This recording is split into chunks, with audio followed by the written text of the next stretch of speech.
Why don't we start where it makes the most sense? So, draw pillows, from what I understand, transforms children's artwork into keepsakes with emotional impact. So, why don't we get into the origin story of draw pillows in particular for you two to come together to make this happen? The origin story of drop pillows?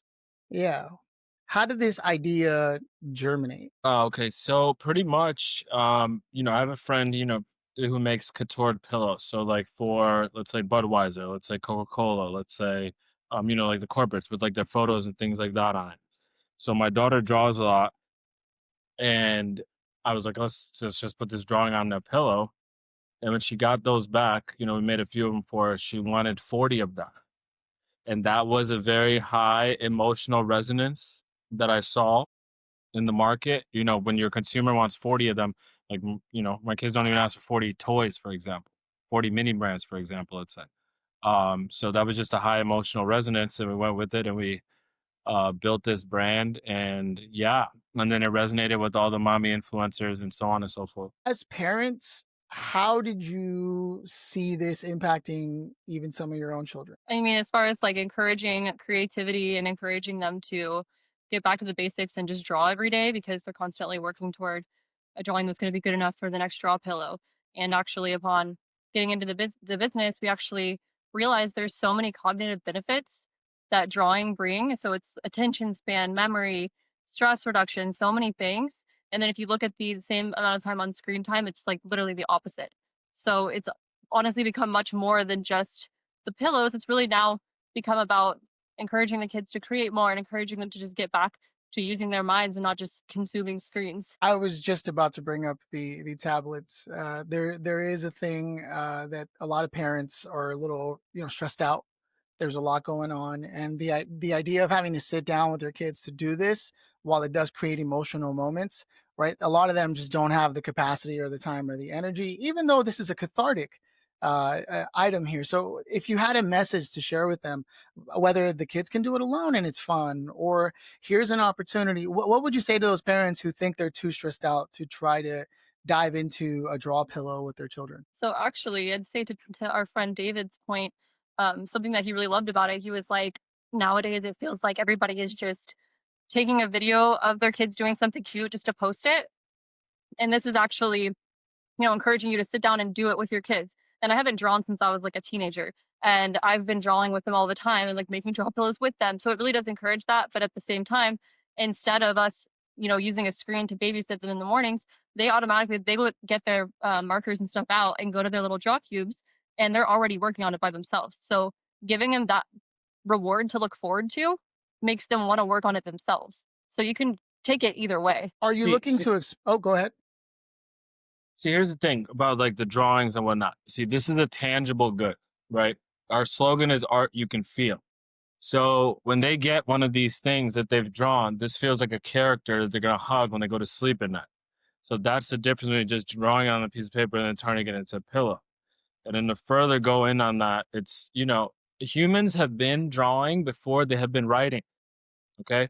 It is a core essential of a human being. All right.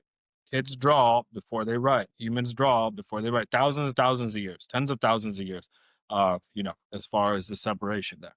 So if they've been drawing, it's just symbolism. It just speaks to the core of humanity. I dig it. I dig it. And I'm curious, when it came to creating social media content to get this in front of people, were you having fun with the marketing, knowing that this is the kind of thing that's perfect for social media? I mean, yes, but also something that we've noticed is that like now when the kids are like, "Oh, like mommy, look at I want this app," or like I like this toy or whatever, we pay so much more attention to it because now we're in alignment with the family market and we're curious to see what it is that's piquing their interest because they're our target demographic technically. So it's just allowed us to lean much more into the family and like actually, be way more interested genuinely into what they're interested in versus, previous career paths where it's more about the money and it's kind of that chase energy versus this is just very fulfilling, very family oriented. But to your point on social media, like I said, it wasn't about that. It's about I've built several other brands in the past, but it's always about the emotion of your consumer. And when you have an emotional tonality so high that a consumer says, I want 40 of these, think a case scenario where someone would say that. Wouldn't be often. Wouldn't be often that you could say that somebody wants 40 of these. So when you see that emotional, tonality and resonance with your consumer, that's why it had to be a build up.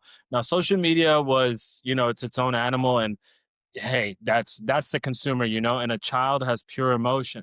So if that consumer has pure emotion, obviously all the other kids are going to have the same emotion that this particular child has. So that's why, as far as social media, yeah, it's a flurry, and the rest is history. No, I dig it. And I'm curious, have you done any live events where kids get together with parents and like draw on the cubes or anything? It seems like a next step in marketing if you haven't already done it. For me, I was like, wow, I can already see this being a whole event. Yeah. So we have, she had the partnership with Ronald McDonald House. So we Wow. have, yeah. Yeah, So that's a big one. that's coming on the Um, 16th. We're doing a workshop at the original Ronald McDonald House here in Chicago, and we've also now set up in our office space this whole kids drawing. Basically, it looks like a little tiny classroom because they're all little yeah. pencil looking chairs and tables. And we're going to start hosting different workshops and stuff like that as well because also we want to encourage people all over the place to in, incorporate this into like creative centers. And there's actually quite a bit of children's creative centers that are exclusively focused on um, growing children's abilities to do art.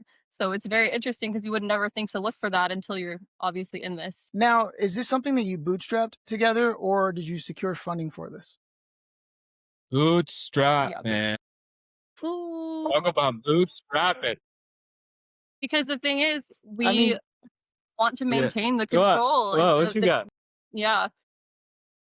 no, no, no. The reason I ask is because it's a consumable. You need warehousing. I mean, the costs, the overhead is incredibly dramatic in contrast to like a digital product. And so I just want to hear sort of the stories around that because I don't think I'm curious. What did it look like for like setting up the logistics of something? Because I don't think enough entrepreneurs who are laptop only can appreciate how difficult it can be to have a warehouse and suppliers and the list goes on. So please share more of that story with me. Yeah, so I guess that's on my side.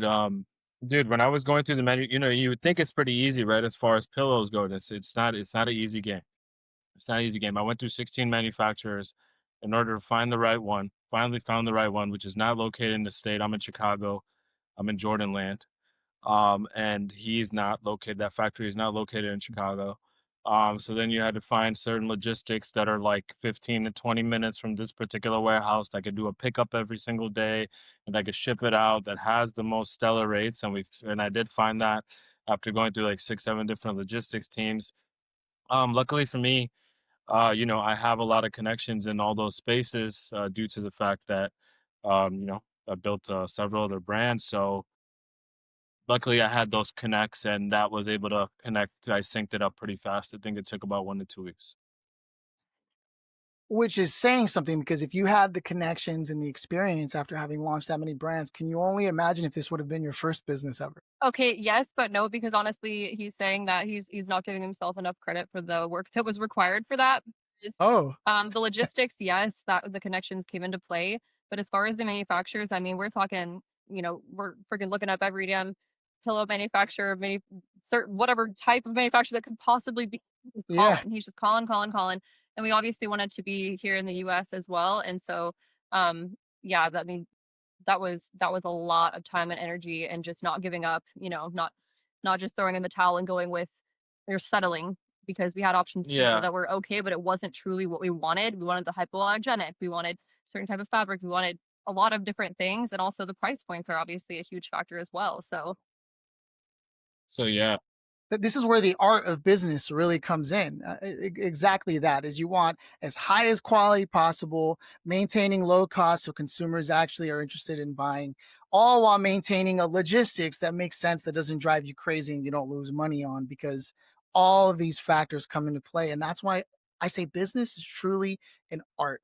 And those who are good at it really are in a one of one category. So I appreciate you diving into that because I just know that there's so many people out there selling courses these days. And I mean, you can think of anything online that is pure online only, and it's a drastically different experience. Yeah. from something that is nitty gritty in the weeds every day. I mean, even just calling. The youth doesn't call anymore, right? And I say that like I'm super old and I've got nothing but grays. But even just a few years younger, they just don't even jump on the phone. So to know that you did that willingly, I mean, if you had the opportunity to, let's say, coach someone who came up to you, and maybe they do this often, where they come up to you and they ask you for business advice. It's a difficult thing to give because you don't know the person, you don't know their strengths, their weaknesses. But if you had to just drop something off as a gem, what would that be for you? Just like something you know is true for you in business. There's something you know that's true for you in business. Okay, something you know that's true for you in any monetary system. All right, something you know is true Yeah. for you in any monetary system. Every dollar which you have in your pocket currently, you have because you've exchanged it for some type of value to someone else. All right, you have it because you've sold some type of product or done some type of service in order to obtain it. So when you create a brand that has impact and emotional resonance with the world, that's how you separate yourself from everybody else. That's the simplest way to create a brand is an impactful brand. You know, all the brands that I have created have had impact on millions of people's lives. That's why they have grown to the level that they have grown to. And now, because we're on the subject of branding, it's a thing that's thrown around a lot online, right? Now, this isn't the case with you because you've created multiples, right? And you're clearly spearheading this one to great success. So, what is something that people get wrong about branding that both of you have noticed? Just generally speaking, people try to talk about branding to you, and the first thing you go is, "Well, that's not really how I see a brand." But okay, do you? Here's the simplest way that I can put it. People think that it's easy to create a product or a brand. In today's day and age, if you're not coming in with the entry of at least 250,000, 500,000, you're not creating a real brand. You're not making a real dent on the market. It's not happening. All right. So all these courses that people buy and all this nonsense that I see online, like, hey, well, if you buy this course for $3,000, you're gonna make a million. No, that's not it. That's not a thing. It doesn't Yeah. happen. Like, where is the CAC? I want to see the CAC. How much is the CPA? How much is the CAC? How are you just selling products with no advertising? Like there's just a bunch of nonsense. Like it doesn't happen. That doesn't work. And beyond that, I mean, it's literally down to, testing every single site element to see what's converting, where people are staying on the heat maps. It's just there's so much that goes into it. And then not even to mention that that's just covering the logistics and the manufacturing. We have a whole other side where we had to set up all of the softwares, all of the systems, like the CRM for the B2B side. For The tech stack, what it yeah. was like. And then also, the calling system and, setting up that I wanted conversational AI to handle the majority of the customer service issues that could be resolved. And so finding a conversational AI that was of the quality I was looking for, Good the difficult enough. training that, setting up the there's a lot more that goes Yeah. into it than just making the product and then also not to mention, all the ad testing. And it's just it's a lot. It's a lot of It's things. it's like, listen, it's a very heavy omni-channel strategy. And the team I have working for this is over 30. This is one brand. So it's over 30. And they're all Okay. veterans of the game. They're not guys who are just fly by and they're not kids. These are all guys over 35. These are all guys that have been doing it for 15, 20 years. So you need a team and you need, you know what I mean? You got to, dude, it's an omni-channel strategy. You know how many assets we have running just for one channel? You know how many vertical assets or horizontal assets? It's a lot. It's a lot. No, and I appreciate you digging into the bag like that because I don't think people can appreciate like how much goes into it. I'm And the just to get on the phone only reason or I have this type of tonality towards it is because of the way you brought it up with the courses and stuff. That I'm tired of seeing people rip other people off Yeah. and selling them a dream. You know, I've yeah, said this in massive interview. I've said this in, I'm in Bradley's dropping bombs. I'm on the Clever Investor. I'm on all these casts and I've said it. I've said it several times. I'm like, because then they DM me and it's like, oh, well, this guy ripped me off, man. And I spent all my money on this course. And I'm like, you spent $10,000 on this training or this course. How much was left for the brand? How much was left for the product you were selling? Like, do you know how much? Like, here, we'll put it in a real simple perspective for any rookies on the court. A lot of rookies on the court. Real simple.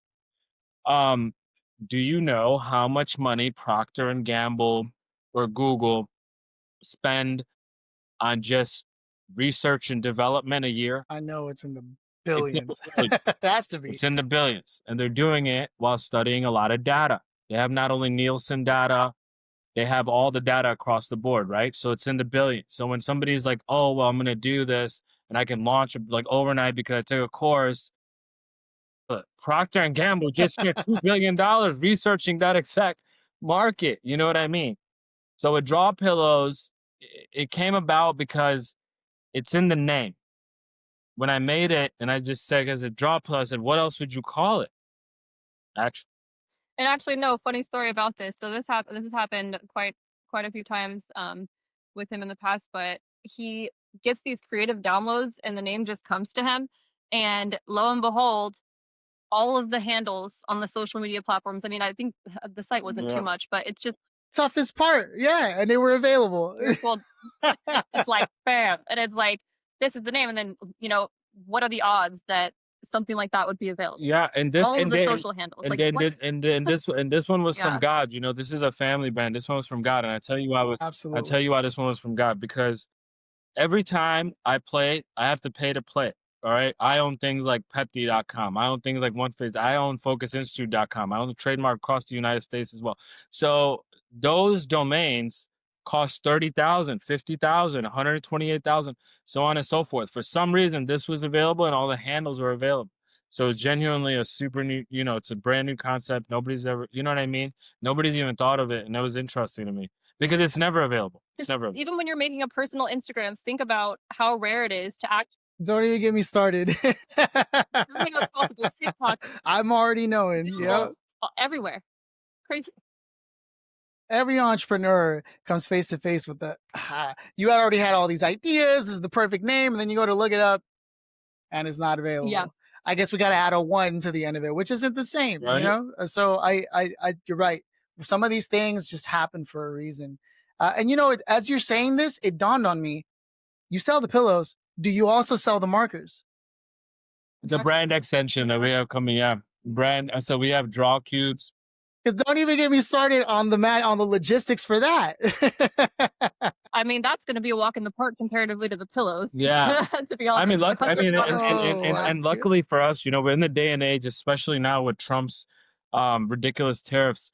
We're in the day and age that 125% tariffs. Luckily that we're not producing overseas. Luckily we are here in the U.S. Yeah. I don't know if there's going to be a tariff on cotton. I don't know if that's. No, it's tough. I'm sure it's coming up. And again, these are the things that people who only have an online business never even have to think about, but also they don't get the same rewards, and that's the difference.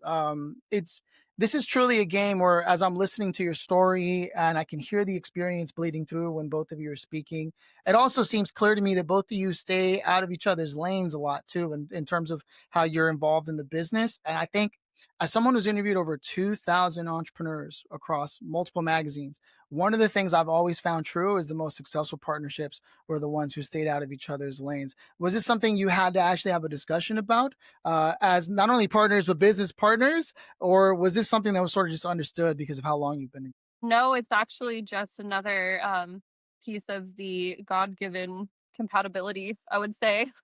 We actually our strengths are just so complementary, and um he has all the experience and the passion and the portions that I don't necessarily, and that I'm the operations, the sales, the systems, finance, stuff like that, but he's got the experience in the marketing, the um brand building just in general, really. But I mean, just more the creative side, more the macro scale things, and mine is more the micro systems and finance and such. Yes. No, I see it. I see the dynamic. It's awesome. I'm wishing a lot of success to both of you as we begin to close things out. And before I roll out the red carpet to let you talk about whatever you want to talk about, I'm just curious: are there any like books or movies that you're a big fan of that you think really sort of mirrors what you know to be true about business or branding or anything like that? Books or movies. Yeah. Life today is moving at a very drastic rate. Life today, especially with AI and things like that, life today is moving at a very drastic rate. So it's about how fast you consume information. You can't even read a book that was maybe published about 6 months ago because that information might be old. So it's about how fast you consume information. And I use certain tools like Blinkist, for example, or like as soon as, a podcast comes out, now you can just take a link, put it in Chat GPT, and then it'll give you the summary of it. So it's about catching those large macro points, right? As a human being, you only live 28,000 days. All right. You actually don't have enough time to ingest all this. So it has to be made into these cliff notes. This is epic. Yeah, you're right. You're right. By the time anything comes out, it's already a week old, even though it was just done yesterday. That's really the world we're living in today. So I do appreciate that candor, because that just goes to show the way you see things in business. You probably are every day looking up what your industry looks like, what's changing, what's shifting, because you can't rest on your Dude, laurels. dude, dude. I have so much data. I have so many data reports that I looked through today with all my teams, but I have so much data that, oh my God, not forget my competitors. I know like data on who's watching the how to draw a rose video and why it has 2.4 million views. You understand? Like how to draw a frog has 1 million views. Like this is where, we have all this data. I mean, I'm a data guy. I don't give a shit about it. In my opinion, I don't give a shit about anybody else's opinion. I don't work like that. Your opinions are only formed from the data which you have. That's why the saying goes, ignorance is bliss. That's true. No, you're 100% right. If you're not dealing with the facts, then it ain't happening. No, I'm 100% on board. I know we don't have a lot of time, but I want to roll out the red carpet for you. Is there anything we haven't covered, discussed, or is there somewhere you want to send the listeners, particular, for what you do, what you're working on, Draw Pillow, the next steps? Yeah, I mean, drawpillows.com, all social channels, draw pillows. People who are watching this who might know me, and I am Fam Mirza on Google. Um, yeah, draw pillows, man. It's just that easy, right? It's in the name. It's like there's nothing else you can call it, literally, right? What else did you call it? Sketch pillow, pillow, Absolutely. what, color Crayola pillow? It's not the same. Draw Pillows. It really is. Yeah. It just, it lands. I Those are things that honestly, go ahead. no, you go ahead. Oh, I was just gonna say those are things that just honestly you can't write. When they happen, and it's a good thing that they do, because that means you are the ones that were meant to bring these toys into children's lives. Go on ahead. So what I was going to tell you is that something I've said to him is he has taught me that you can make money while working on something fulfilling and expressing your creativity. And truly, I feel that that's where that feeling of stuckness and depression and all that comes from, is when you're not living a fulfilling life. And I was in the finance industry and automotive for years, and crazy hours. We're talking, 80-hour weeks. The money's great, but it's such a grind, it's such chase energy. And it's just like, even though the money is there, that's not fulfilling, truly. And so he has really, really taught me that you can have both. You truly can have both. And I want people to understand that, because I never thought that was possible because of how hard I had to work to obtain that level of success. But even then, it's always kind of capped, because it's still a direct exchange for time for money, which, as long as you're stuck in that, it's a forever rat race. So yeah, I mean, if you feel passionate about something that has a, let me preface by saying that has a large enough market, because you don't want to go into some weird market. Right. I mean, you know what I mean? We're talking Hey, about man. parents and kids. This is a massive mommy market. You know It's what I it's mean? a it's You a don't want to go. the TAM on this is 5 billion. Wow. TAM is 5 billion. Total addressable market is 5 billion. So, I always tell my team, anytime we go into a market, any market, we've done everything from watches to jerseys. I'm the founder of the Split Jersey, all the Nelly, every Super Bowl halftime show, all that. But you always look at the TAM and see, I always tell my team that if we can capture 1% of that total addressable market, where will we be? That's it. We're only here to capture 1%, right? Let's hit that ball first. Let's shoot that ball down first, and then we'll move to the next one. So that's the main play. 1%.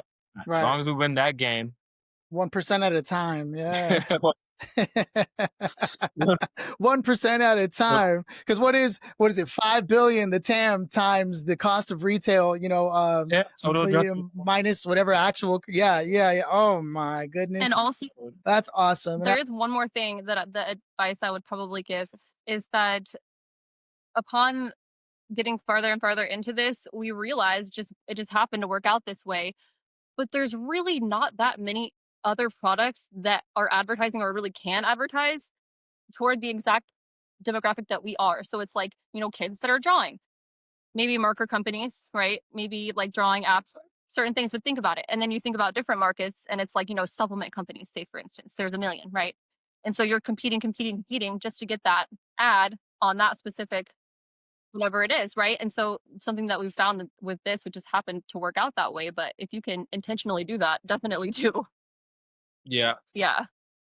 No, I mean, just knowing the things that you're bringing up just shows me how involved both of you are in every aspect of your business, and I give a lot of respect to that because there are some people, who will immediately just outsource it because let's say they have extra discretionary money to do so. And I think when it's time, it's time. But you should know as much as you can about your business whenever possible if you want to give it the best opportunity to succeed because no one's going to take care of your business like Oh you my are. god. That's 100% Dude, if true. your CEO is not reading data reports every week, you're not running. It's not gonna run. It's not gonna run. Like there's never like a time where they're like flying the plane and they're like, oh shit, well we forgot to check the fuselage report. What?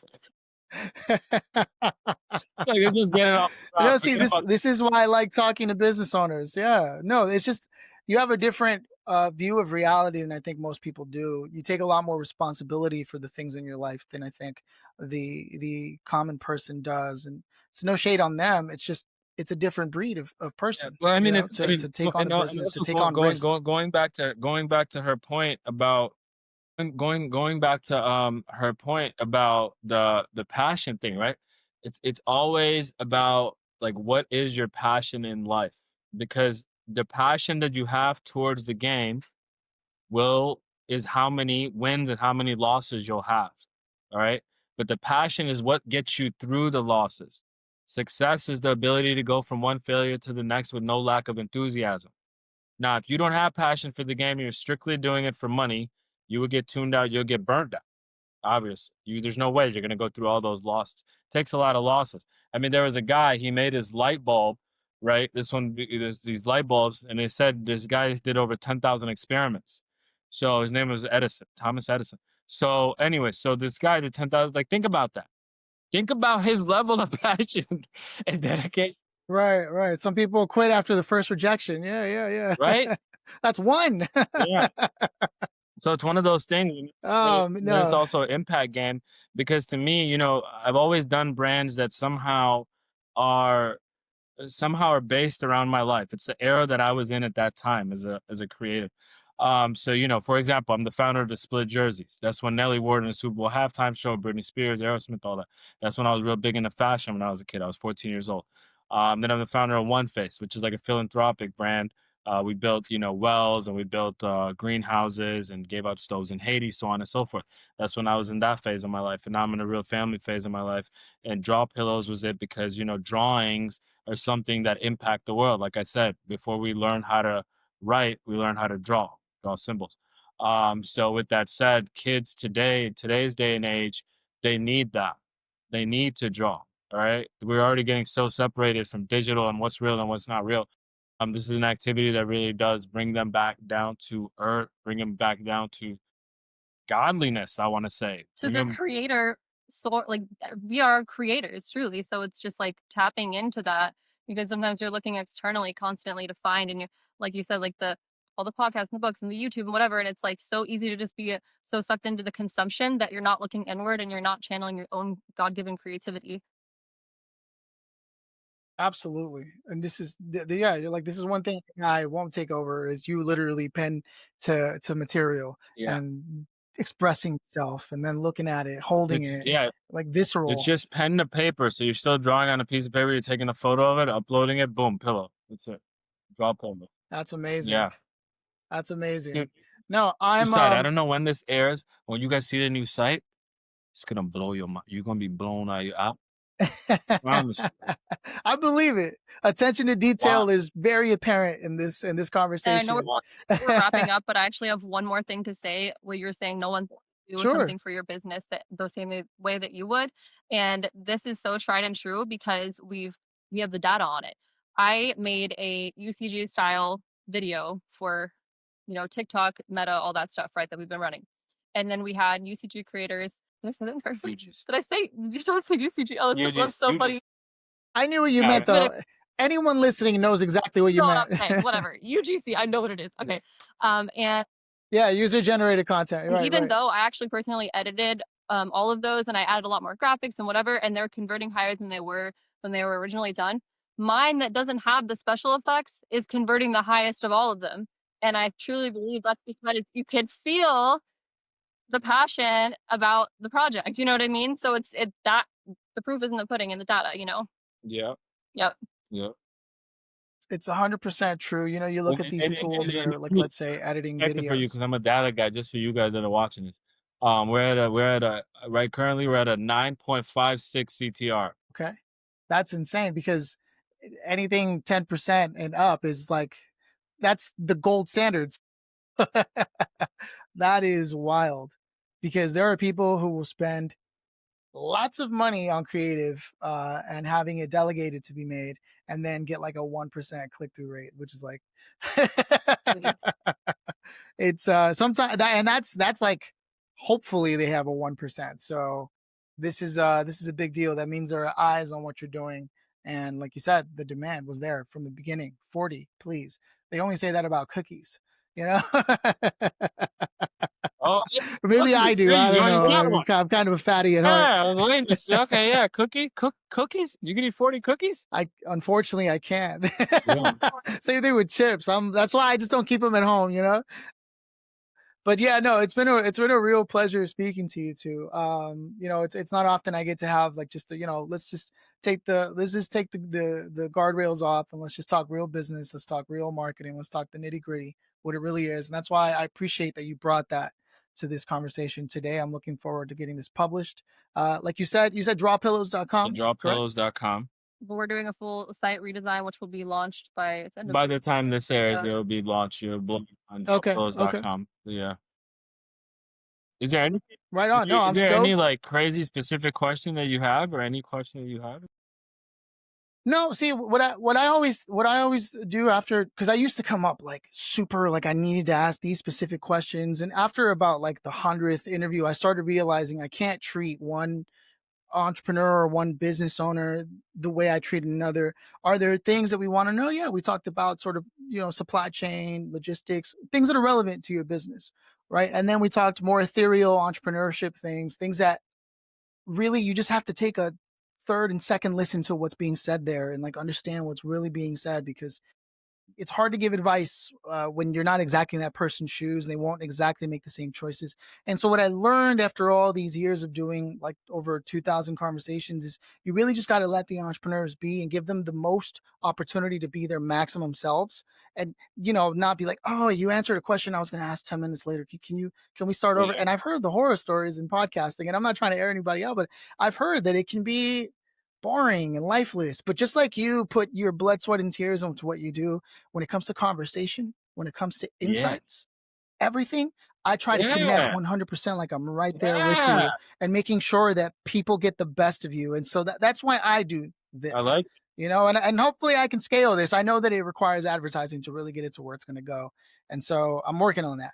But that's what I bring to this. And so I'm grateful that you trusted me and started opening up and sharing things that I know you wouldn't drop just casually either, you know, because I know people just want to know, well, what's it called?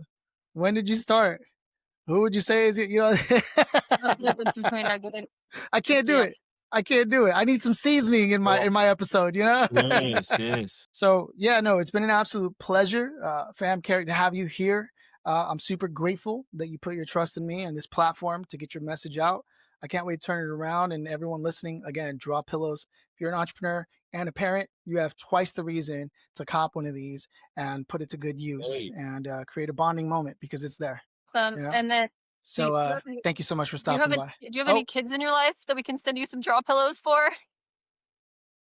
I do actually. My sister has twins, another young boy who may want it, even though she has four. Three of them would probably be open to that. Yep. Hey, man. My girl, she has a nephew. So I'm gonna look into it. Actually, it might be a Christmas present that goes out because I think they could use Yeah. that, you know. It's hard. But yeah, I personally am one of 18 kids, so I know everything about kids, man. It's I don't know. I'm working on it. I'm working up to yeah. This isn't about me. We'll talk another time. I'm gonna follow you all on social media as well. Um, but yeah, no, I'm super grateful, and I think you're gonna make a lot of people happy this Christmas. Appreciate Yeah. that. Thank you. All right, let me stop.